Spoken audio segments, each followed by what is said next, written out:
ആദ്യമേ തന്നെ കുറച്ച് കുടംപുളി അല്പം വെള്ളം ഒഴിച്ച് നന്നായിട്ട് തിളപ്പിച്ച് മാറ്റി വയ്ക്കാം.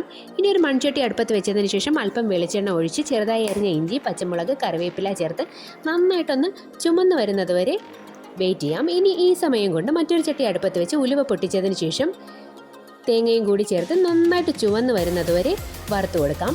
ഈ സമയം കൊണ്ട് മുളക്, ഇഞ്ചി നന്നായിട്ട് മൊരിഞ്ഞ് വന്നിട്ടുണ്ട്. ഇനി ഇതിലേക്ക് മഞ്ഞൾപ്പൊടി, ആവശ്യത്തിന് മുളക് പൊടിയും ചേർത്ത് പച്ചമണം മാറുന്നത് വരെ നന്നായിട്ടൊന്ന് വഴറ്റിയെടുക്കാം. ഇത് നന്നായിട്ടൊന്ന് വഴണ്ടി വരുമ്പോൾ ഇതിലേക്ക് ആവശ്യമായ ഉപ്പ് ചേർത്ത് കൊടുക്കാം.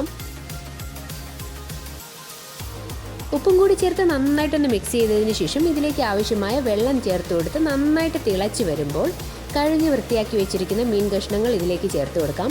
ഇനി ഇത് തിളച്ച് വരുമ്പോൾ നന്നായിട്ട് ചുവക്കനെ വറുത്ത തേങ്ങ വെണ്ണ പോലെ അരച്ച് ഇതിലേക്ക് ഒഴിച്ചു കൊടുക്കാം. ഇനി ഇത് നന്നായിട്ട് തിളപ്പിച്ച് വറ്റിച്ചെടുക്കണം. വറ്റിച്ച് വരുമ്പോൾ നല്ല കുറുകിയ മീൻകറി ഇവിടെ തയ്യാറായി.